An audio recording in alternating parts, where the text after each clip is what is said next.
All right. All right. Mark, how are you today? Hi, Drew. I'm great, thanks. Thanks for your time. You're welcome. So, being a professional drummer for a while now Yes. and have participated in a range of different projects, both studio and live, how important do you think planning and organization skills are compared to drumming skills? You mean in terms of planning and preparing the music, or do you mean like actual life skills of being organized and punctual and that kind of stuff? Yeah. The soft That's skills side. yeah. Okay. How important is that? Yeah, I mean, important in the sense that, there are a lot of musicians that are a bit flaky. I sometimes can be a bit flaky. Tends to go with the territory a bit, maybe being creative and maybe not quite always as organised.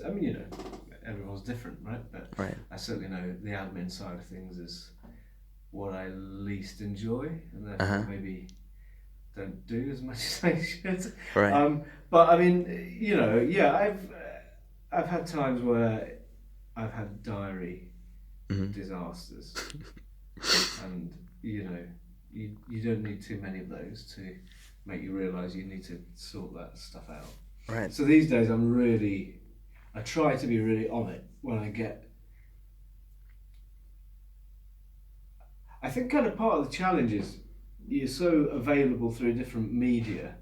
So it might be a text message, it might be Facebook Messenger, or it might be a voicemail, or it might be an email.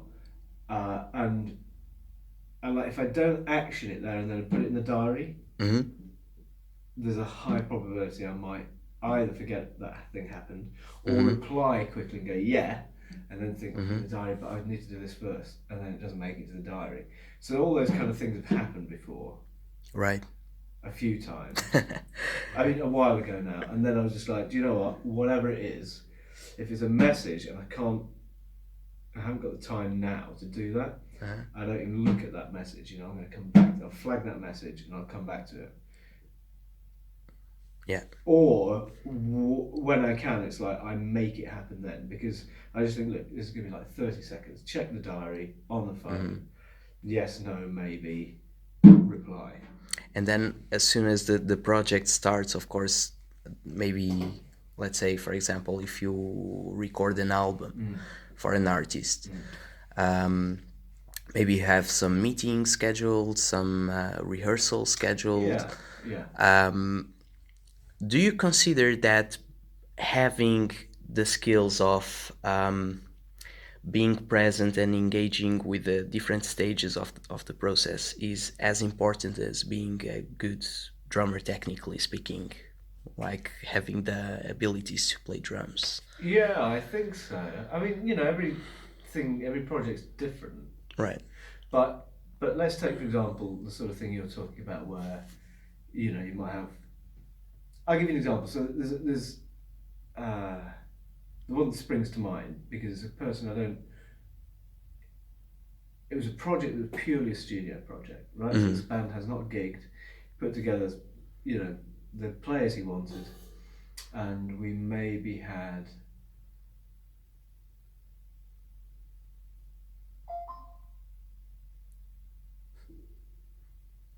Well, the way it worked was he sent out audio, right? So that's very common. So Yeah. Mock-ups, right? Emails, from doing sessions. I'm sure you Yeah. say that sort of thing. And then I think they might have had just one rehearsal, maybe not even with the full band, Right. just to kind of workshop it a bit, and then it was put together in the studio. Really. Right. So that's a different way of working, like where it's like very much it happens in the studio, and you got to be pretty. You got to prepped it enough yourself to have ideas to bring to the table so you can work efficiently. Right. And we did that in 2 days. I mean, it was a quick turnaround, that thing. Yeah. And and one person I'd never played with before as well, so it was kind of like Yeah. But then I mean, commonly you'll maybe do some rehearsal or pre-production time. And that could be a few days, the week before the thing, or it might be spread out. I think, you got to be engaged in all of that. Right. If you're actually going to bring something to the table. Yeah. I mean, sometimes it's so easy, like, well, I don't need to be there for all that. Uh-huh. You know, just send me the track and I'll do it. Exactly. I think it's hard to say. Yeah. But if I like having creative input if people want me to, Yeah, and you know. about So you got to be that. around for that. Do you know what I Uh-huh. mean? You can't just assume you're going to turn up to the studio and go, hey, you know, I've had this great idea. It's like maybe you're actually going to work that Yeah. with the band first. You know what I mean? Good. Yeah. And yeah, what makes drum parts interesting for you? Well, it's a Like double taking. pedal. uh, and in that case, how should the drummer approach new songs or new compositions that have just been created? Again, I think it's really. I don't think there's a like a one size fits all answer to Uh-huh. this because I think it's really dependent on what the music is. Right. So, you know, and what is the drum part? So the drum part for the latest piece I wrote for our band We Are Leif is a bowed cymbal, or two different bowed cymbals. And I go like Yeah. ding on the edge of it at one point, and there's some samples of stuff I recorded before of cymbals reversed and affected. So that's the drum part there, Right. So would which you is not a play. You know what I mean? yeah, would you say that in that case you are thinking more as a percussionist and I think maybe I'm. the production side rather than Yeah. being the drummer per Well, I se? think I always am. I Mm-hmm. don't think so. I try to play the drums, whatever that is, whether it's either if it calls for it being more of a percussionist approach, Mm-hmm. maybe that's the part, Mm-hmm. you know, then so be it. And I think that's because I approach it like an arranger Right. or a producer, if you want. Very good. So again, that's kind of and why I talk to you guys at LPW and all those kind of things about listening to what's around. I'm always kind of going, well, whatever I craft, how does that fit with the bigger picture? Yeah. And that's what makes the drum part interesting. So the drum part might be the most simple thing in the world. It might just be nothing else going on. And then you might go away just going, wow, that's the best thing I could have played, I think, for the music. I Right. feel like that served the music better than anything else I might have come up with. And it might be the simplest thing.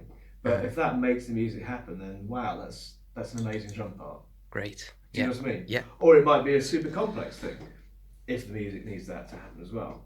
Yeah. So, or it might be super creative, or it might be whatever. I just kind of like, I don't really, I certainly don't really approach it as a drummer. Mm-hmm. Well, I mean, I don't know. What is that? Yeah. I mean, Right. You take Good. someone you maybe think of as a drummer like Kenny Aronoff, you know, is like amazing powerhouse drummer, right? Hard as nails, like beats the crap out of it. But man, he's like schooled, and the parts he creates are all about the song. So it doesn't matter whether you're some blistering like technical wizard. At the end of the day, it's the musicality that wins. Yeah. Again, it depends what music is. If you're doing something uber Right. proggy, then clearly it needs all that, crazy time signature geometric modulation, chop stuff, because that is what that music, Yeah. Exactly. Fair enough. sort of Yeah. feels right with. So yeah, that's the best I can answer it. It's like Right. I don't come in with a preconceived, I'm going to do this drum pattern thing. Right. Okay. It's like, okay, what's the music suggesting to me, Very good. and or what does the client suggest to me as well? Do you know what I mean? Yeah. Yeah. Good. I have a last question for you. Sure. And living in an era where every band from up and coming to established use social media and internet to promote their EPs, albums, singles, and so on, what do you consider to be the elements which will make a band stand out from the rest and grab the public's attention? Brilliant question. Well, I mean, look, we are grappling with those things with We Are Life at the moment. Lou and I, even this morning in the studio, were talking about that very thing, like marketing the album, planning when the launch gig party is going to be, looking at Bristol Jazz Festival. Well, we don't want to launch it there, but we might do a password invitation thing to a free download that nobody else will get, but only people that sign up on their phones there and then to the mailing list, right? So get your phones out, blah, blah, blah, blah. you'll get emailed a code, you'll have a free single download that nobody else got access to, right? Mm-hmm. It's all those kind of little things that like technology is such an enormous thing now. It is, you know, who the hell reads NME? Does it even exist anymore? I don't know. Mm-hmm. But, you know, so what were the music rags, you know, like in Q magazine and stuff like that? It's like, well, I don't know, in print. So everyone's getting everything online. I think that Twitter doesn't seem to do a lot. We've found that. Mm-hmm. As a band, I think as individuals that's an okay thing, but it doesn't really seem to do a huge amount in terms of traffic for the band. Facebook is where it's at, and it seems like, because you can go into the statistics and all this sort of stuff, Right. Yeah. which thankfully lose a bit more on it than me. And I mean, I look at the website side of things. I look after the website. She tends to look after more the social media end, and videos are definitely the way forward. Right? Yeah. They tend to have most engagement. So we put something up with Ian Bellamy did something on our track the other day, and I actually paid for that to be boosted internationally a bit. So the Netherlands and Sweden and Norway as well as the UK. Why? Because that's our market that we're looking. You know, we've already got festivals in the Netherlands. Norway, there's a band that's similar-ish to us, and I've got contacts. It's kind of like just trying to drip feed it a bit. Right. And like video is definitely a way to engage. Text least, picture a bit, video, yeah. But the annoying thing about Facebook is, in order for it to autoplay, which is what grabs people's attention, you have to upload to Facebook, right? Rather than it being a YouTube link. Yes. So it doesn't boost your YouTube views. Exactly. Yeah. And it's, you know, and it's a whole game, man. Yeah.